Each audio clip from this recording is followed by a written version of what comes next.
Okay, we got two playoff games. Yet another intense Knicks-Sixers game.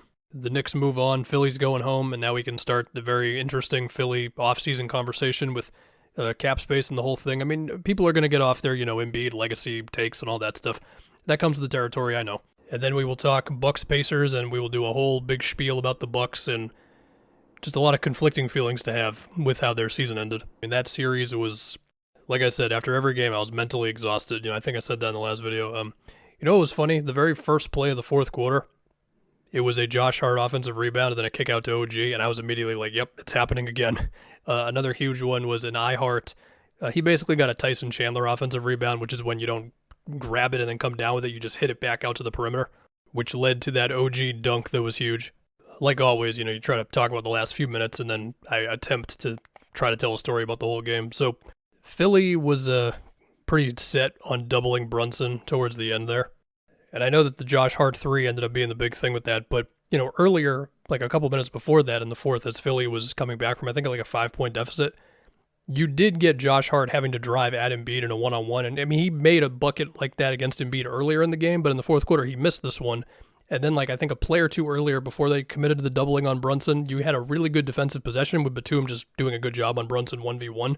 You get, an Oubre put back on the other end. You get the Knicks putting 2 to the ball on Maxey and him and Embiid running what felt like 2 or 3 DHOs in the same play, which eventually led to OG being in the middle of the floor waiting for Embiid, and then it's Oubre getting a corner 3. And hopefully I don't forget to mention that OG had a number of really good help plays in this one where he was contesting something at the rim. I guess I can mention it right now.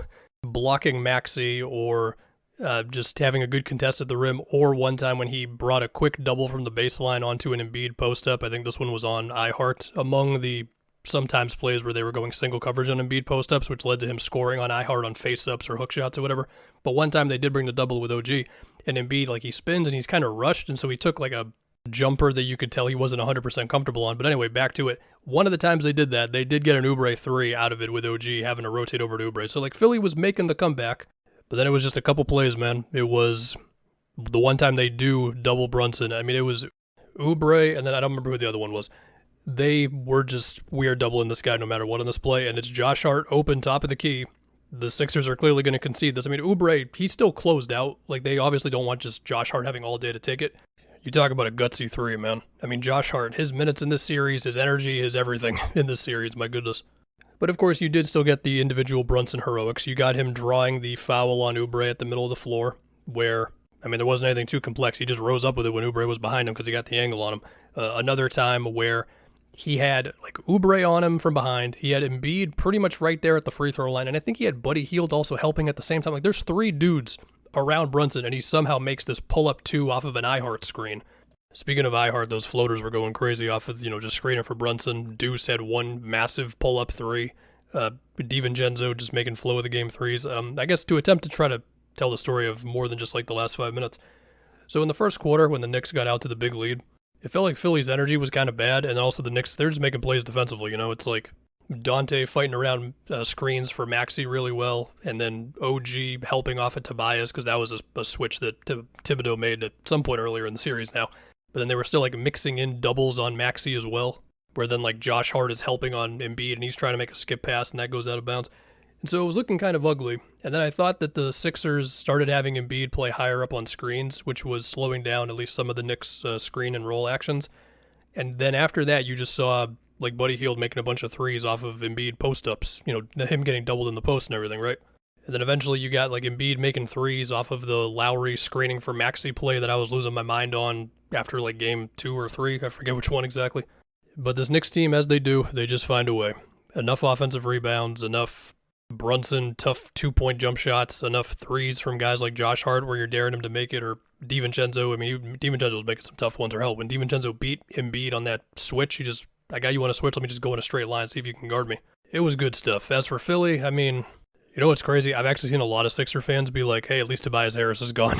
It would be great if they could get a really good 2-way player here, ideally on the wing.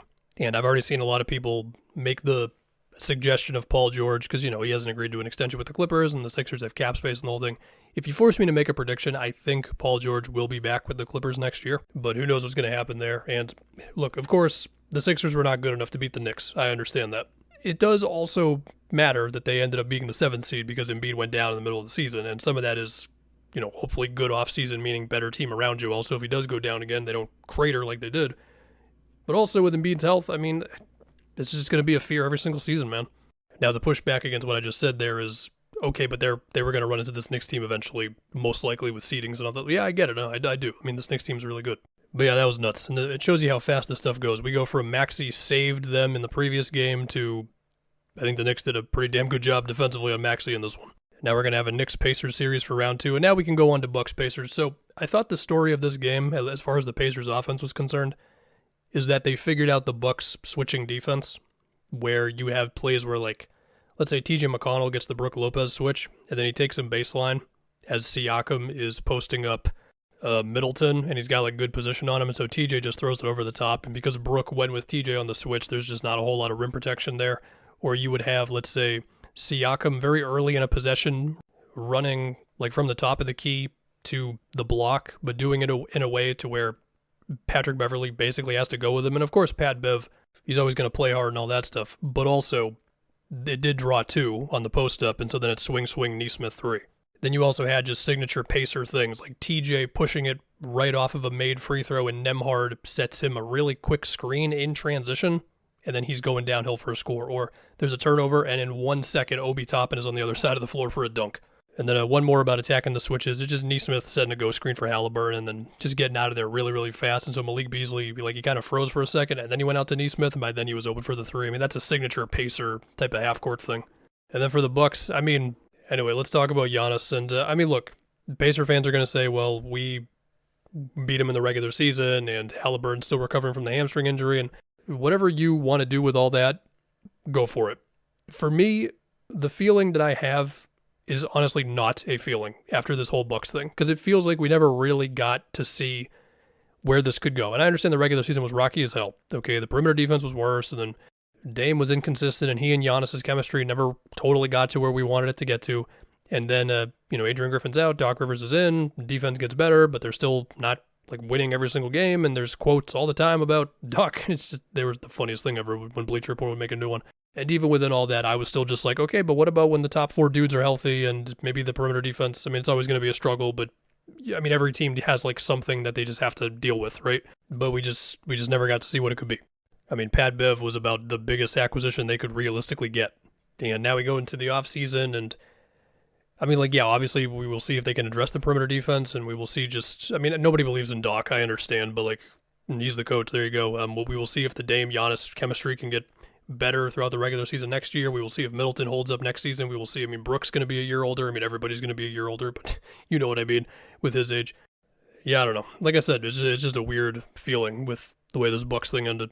And yes, of course, as a Celtics fan, I understand that Giannis being hurt and them losing in round 1 makes it easier for the Celtics to get to the finals. But I'm an NBA fan too, and I want to see Giannis being Giannis in the playoffs. So I don't know. Anyway, congrats to the Pacers.